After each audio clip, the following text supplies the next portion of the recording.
ہو کے آئیں گے رات کی تنہائی میں اور آنسو بہا کر عرض کریں گے یا اللہ غلطی ہوئی معاف کر دے تو میں معاف کر دوں.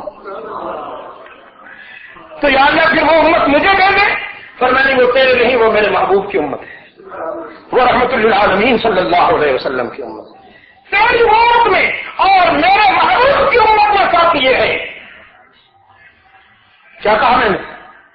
حضرت موسیٰ علیہ السلام کی امت میں اور رحمت عالم کی امت میں فرق یہ ہے. اللہ نے فرمایا کہ تیری امت میری رحمت کو تلاش کرتی ہے اور میری رحمت محمد کے گناہگار امتیوں کو تلاش کرے گی. میں رات کی تنہائی میں پکارا کروں گا کہ میرے گھر سے آؤ، ساری زندگی کے گناہ لے کے آؤ، میری رحمت تمہارے گناہوں سے کہیں زیادہ ہے. سیدنا ابراہیم علیہ نبینا علیہ تسلیم دعا کرتے ہیں. فرمایا رب لا تخزنی یوم یبعثون یوم لا ینفع مال ولا بنون. لا تخزنی یوم یبعثون یوم لا ینفع مال ولا بنون. اے میرے رب اس دن کی رسوائی سے بچا لیجیے، اس دن کی رسوائی سے بچا لیجیے جب نہ اولاد کام آئے گی نہ مال کام آئے گا. کون کہہ رہا ہے؟ پلیز کے بے زبانوں سیدنا ابراہیم علیہ نبینا علیہ تسلیم جو اللہ کا خلیل ہے، خود کہہ رہے ہیں لا تخزنی یوم یبعثون یوم لا ینفع مال ولا بنون. یہ اس کے خلیل کا معاملہ ہے. اور اب اس کے حبیب کی بات سنیے. فرمایا یوم لا یخزی اللہ النبی. یہ جملہ کس کا ہے؟ لا تخزنی خلیل اللہ کا. اور یہ جو میں بات کہہ رہا ہوں یہ اللہ کی بات ہے.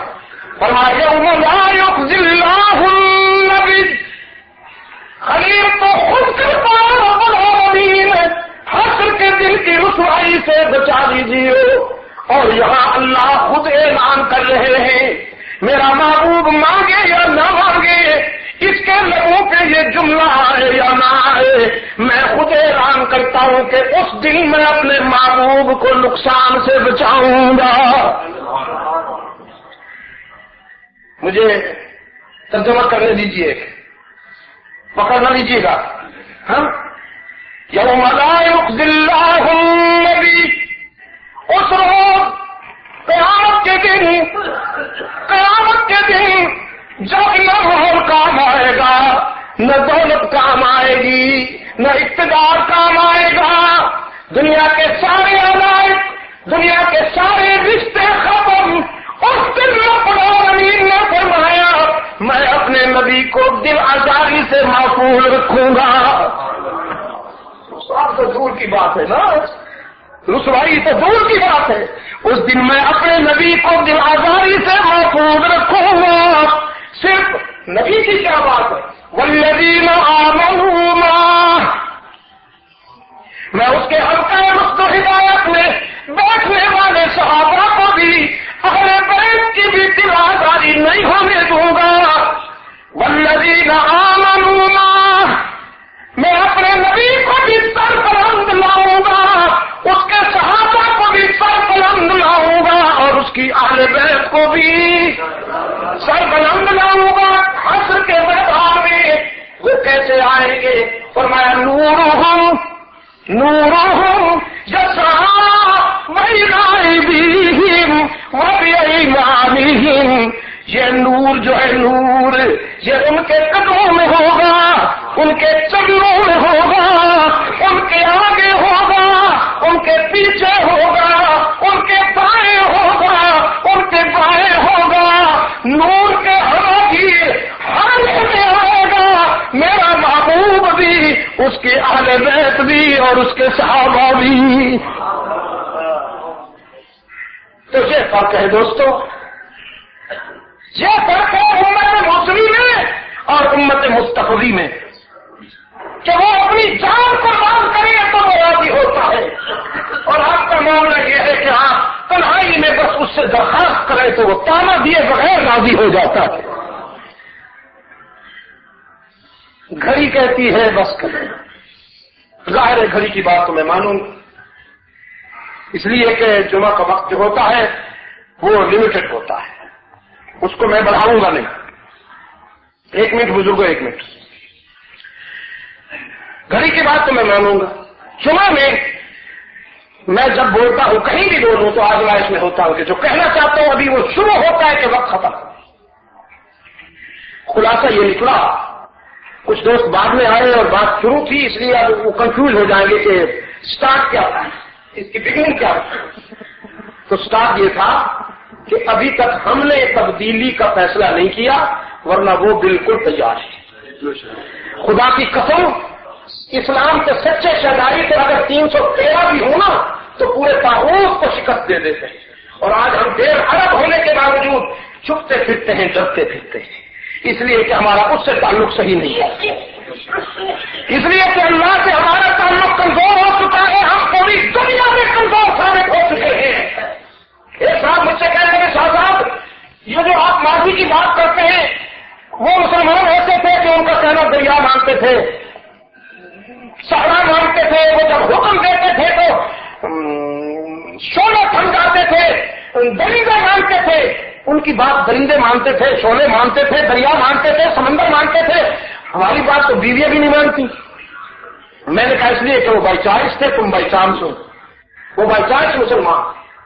پانی کے متعلق کہا گیا، پانی یہ جو بارش برستی ہے نا اس کا اطلاق ہے، اس کی جو بوند ہے اس کے متعلق کہا گیا. کسی صاحب نظر نے کہا کہ ہمارے مطلب پھر اسداف سے درا وہ کی فن آسائی سارا سلما. پانی کا وہی ڈراپ جو سینپ کے منہ میں جائے تو موتی بن جاتا ہے، سانپ کے منہ میں جائے تو زہر بن جاتا ہے. قرآن ہمارے اندر موجود ہے. اب آپ خود سوچئے کہ وہ موتی بن رہا ہے یا زہر بن رہا ہے. ہماری اصلاح کیوں نہیں ہو رہی؟ ہم قرآن والے کیوں نہیں بنے ابھی تک؟ ہم تاروت کو کیوں کرتے ہیں؟ تاروت ہم کو کیوں نہیں کرتا؟ یہ کوشچن ہے، یہ سوال ہے. اس کا جواب انشاءاللہ آپ کو آپ کا ضمیر دے دے گا. مجھے بتایا یہ گیا ہے کہ آپ حضرات نے ارادہ کر لیا یہاں پر اللہ کے گھر کی تعمیر کا. یہ صحیح چلا ہے الحمدللہ، اور اس کے لیے کچھ تیاری بھی ہو گئی. بات یہ ہے کہ یو کے میں مسجدوں کا بننا، اسلامک سینٹر کا بننا اس لیے ضروری ہے کہ ہماری نسلوں کی بقا اور حفاظت کا اس کے علاوہ مجھے کوئی راستہ نظر نہیں آتا. آپ ماشاء اللہ بڑے بہادر ہیں، میں آپ کو بہادر مانتا ہوں. بابا کسی بحث کی ضرورت ہی نہیں. پہلوان مانتا ہوں، بہادر مانتا ہوں، معزز مانتا ہوں، انگریزر مانتا ہوں، محترم مانتا ہوں، سب کچھ مانتا ہوں. لیکن میں نے سنا کہ اب تک 16 یہ جو 16 کا قادر ہے، جب جنریشن کراس کرتی ہے تو پھر ہماری ساری بہادری، ساری شجاعت، سارا سب کچھ ایک طرف کھڑا ہو جاتا ہے اور وہ ٹاٹا بائے بائے کہتے ہوئے چلے جاتے ہیں. میں نے سنا بڑے بڑے گھرانے منہ کے بل گرے، بڑے بڑے لوگ منہ دکھانے کے نہیں رہے. میرا خیال یہ کہ ہماری جو کمنگ جنریشن ہے ان کو قرآن کے سوا کوئی نہیں بچا سکتا. اگر ہم اپنی جنریشن کو قرآن سے قریب کر دیں گے تو انشاءاللہ قرآن ان کے فکر میں تبدیلی لے آئے. قرآن ان کے جذبے میں، ان کے احساسات میں تبدیلی لائے گا تو انشاءاللہ ایسے حادثات کی نوبت نہیں آئے گی. جہاں ایسے گھرانے میرے سامنے ہے، میرا پچھلے 15-20 سال کا ایکسپیرینس ہے. میں یہاں آتا ہوں، مجھے معلوم ہے کہاں کہاں کیا کیا ہوا ہے. وہاں میرے سامنے ایسی مثالیں بھی ہیں کہ اس ملک میں رہنے والے بڑے گھرانوں کو اللہ نے عزت اور حیا اور اتنی عزت دی ہے کہ انڈیا پاکستان میں بھی شاید اتنی نہ ملے کسی کو. رب کعبہ کی قسم، یہاں بھی ایسی بیٹیاں ہیں، یہاں بھی ایسے بیٹے ہیں کہ جن کی عزت و ناموس اور کردار اور اخلاق محفوظ ہے اللہ کے فضل و کرم سے.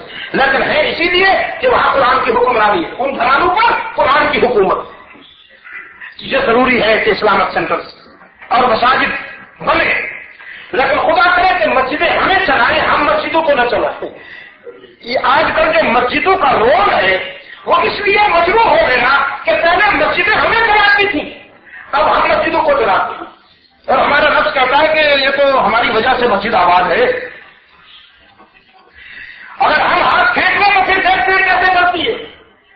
یہ نفس کا دھوکہ ہے۔ ہم اگر آباد ہیں تو اسی وجہ سے کہ ہم اللہ کے گھر کو آباد کر رہے ہیں۔ اللہ ہمارے گھر کو بھی آباد کرے گا، دنیا میں بھی اور آخرت میں۔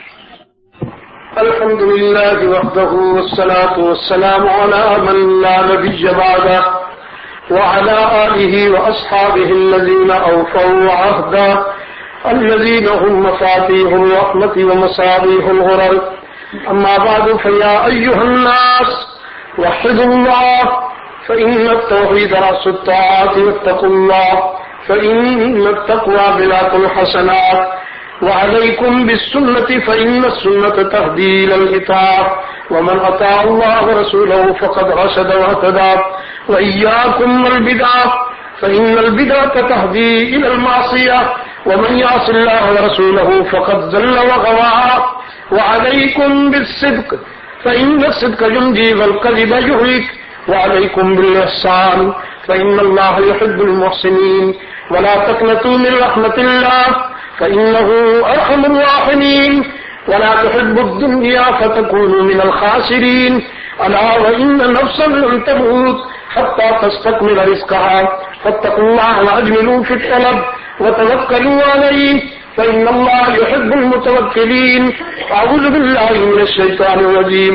بسم الله الرحمن الرحيم. فقال ربكم ادعوني أستجب لكم إن الذين يستكبرون عن عبادتي سيدخلون جهنم داخرين. بارك الله لي ولكم في القرآن العظيم ونفعني وإياكم بالآيات والذكر الحكيم إنه تعالى جواد كريم ملك بر رؤوف رحيم.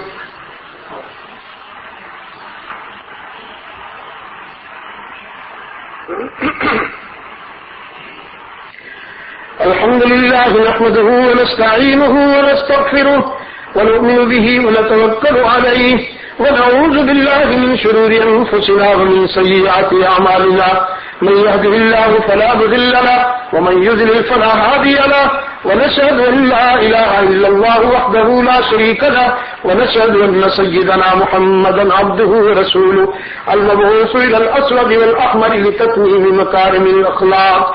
اللهم صل على محمد وعلى آل محمد بعدد من صلى وصام وصل كذلك على جميع الأنبياء والمرسلين وعلى الملائكة المقربين وعلى عباد الله الصالحين خصوصا على سيد المتقين والأبرار صاحب النبي في الغار والمدار أفضل الصحابة بالتحقيق خليفة النبي بلا فصل سيدنا أبي بكر الصديق رضي الله تعالى عنه وعلى الناطق بالصواب والعادل بالكتاب أمير المؤمنين سيدنا عمر بن الخطاب رضي الله تعالى عنه وعلى كامل الحياء والإيمان الشهيد المظلوم حين قراءة القرآن أمير المؤمنين سيدنا عثمان بن عفان رضي الله تعالى عنه وعلى صاحب السيف والقضاء ناشر العلم والهدى أمير المؤمنين سيدنا علي بن أبي طالب رضي الله تعالى عنه وعلى أزواج النبي صلى الله عليه وسلم خصوصا على خديجة وحفصة وزينب وعائشة وأم حبيبة وعلى السيدات الطاهرات الأربعة بنات النبي زينب ورقية وأم كلثوم وفاطمة وعلى السيدين السندين السعيدين أبي محمد الحسن وأبي عبد الله الحسين رضي الله تعالى عنهما والباقين من العشرة المبشرة. قال النبي صلى الله عليه وسلم الله في أصحابي لا تتخذون من بعدي غرضا من أحبهم فبحبي أحبهم ومن أبغضهم فببغضه أبغضهم. وقال صلى الله عليه وسلم خير القرون قرني ثم الذين يلونهم ثم الذين يلونهم. اللهم أيد الإسلام والمسلمين اللهم انصر الإسلام والمسلمين واخذل الكفرة والمشركين اللهم العن الكفرة والمنافقين اللهم انصر عساكر المسلمين واجعلنا منهم. عباد الله رحمكم الله إن الله يأمركم بالعدل والإحسان وإيتاء ذي القربى وينهى عن الفحشاء والمنكر والبغي يعظكم لعلكم تذكرون اذكروا الله يذكركم وادعوه يستجب لكم ولذكر الله تعالى أعلى وأولى أعظم وأجل وأهم وأتم وأكبر والله يعلم ما تصنعون. اللہ اکبر اللہ اکبر لا الہ الا اللہ. صفحے سیدھی رکھنے کا اہتمام فرمائیے. اللہ اکبر.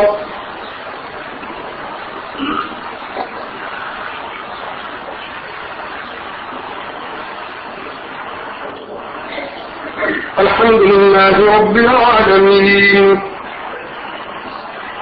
الرحمن الرحيم مالك يوم الدين إياك نعبد وإياك نستعين اهدنا الصراط المستقيم صراط الذين أنعمت عليهم غير المغضوب عليهم ولا الضالين.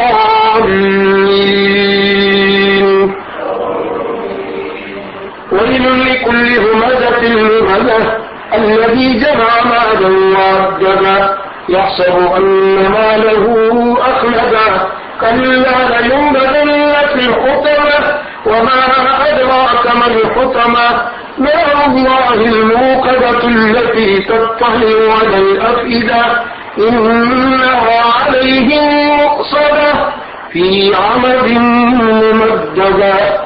الله أكبر.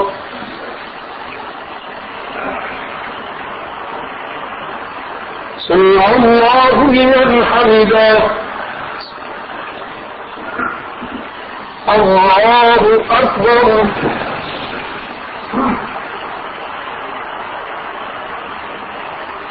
الله أكبر. الله أكبر.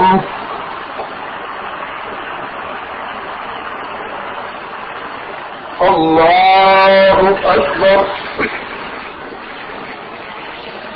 الحمد لله رب العالمين الرحمن الرحيم مالك يوم الدين إياك نعبد وإياك نستعين اهدنا الصراط المستقيم صراط الذين أنعمت عليهم غير المغضوب عليهم ولا الضالين.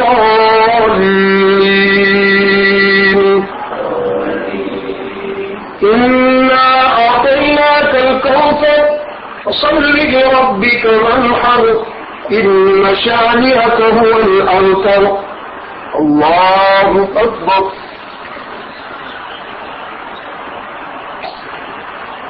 سمع الله لمن حمده.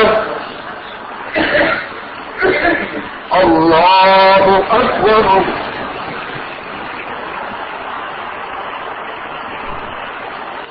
الله أكبر. الله أكبر.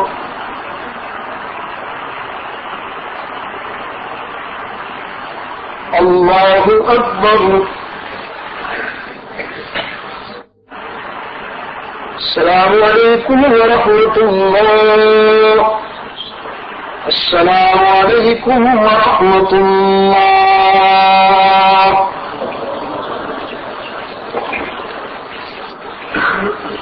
بسم الله الرحمن الرحيم.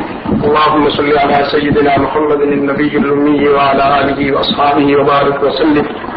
ربنا آتنا في الدنيا حسنة وفي الآخرة حسنة وقنا عذاب النار.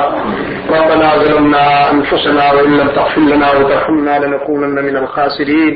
اللهم ثبتنا على صراط المستقيم وفقنا لما تحب وترضى وألف بين قلوبنا كما ألفت بين عبادك الصالحين. اے اللہ عالم اسلام کی مدد فرما. مسلمان جہاں کہیں مظلوم و مجبور ہیں ان کی دستگیری فرما.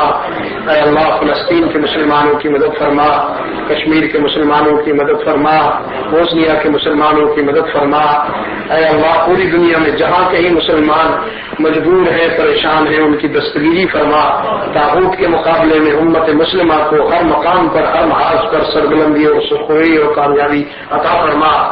اے اللہ ہمیں اور ہماری نسلوں کو ہر فتنے سے محفوظ و معمون فرما، بیماروں کو اپنے فضل و کرم سے شفا عاجلہ عطا فرما، گمراہوں کو ہدایت نصیب فرما، پریشان حالوں کی مشکلات کو آسان فرما۔ جس نے دعاؤں کے لیے کہا ہے اللہ ان سب کی دعائیں قبول فرما اور ان کی مشکلات کو آسان فرما۔ اس مرکز کو اے اللہ اپنے فضل و کرم سے فائر تکمیل تک پہنچا اور ہماری توقعات سے کہیں زیادہ اپنے فضل و کرم سے اس مرکز کو آباد اور شاد فرما، ہر جلی اور خفی فتنے سے محفوظ و معمون فرما۔ اے اللہ اس مرکز سے وابستہ تمام مسلمانوں کو اتحاد اور اتفاق کی دولت سے ہمکنار فرما، اس مرکز سے ہماری آئندہ نسلوں کی تعمیر کا راستہ پیدا فرما۔ صلی اللہ تعالی علی خیر خلقہ محمد وعلی آلہ واصحابہ وبارک وسلم۔ اس تو ہے کوئی نہیں، آپ دنیا کی نظر میں تنہا ہیں، لیکن آپ کچھ لوگ لاوارث ہوتے ہیں، کچھ باوارث ہوتے ہیں نا، گونگے لاوارث جو ہیں۔ لا الہ الا اللہ، لا الہ الا اللہ، توحید-سنت.com الا اللہ، لا الہ الا اس ویب سائٹ پر ملاحظہ فرمائیے ممتاز علماء کرام کی تقاریر، درس قرآن و حدیث، اسلامی کتب کا وسیع ذخیرہ، فرقے باطلہ سے مناظرے اور بہت کچھ۔ الا اللہ، لا الہ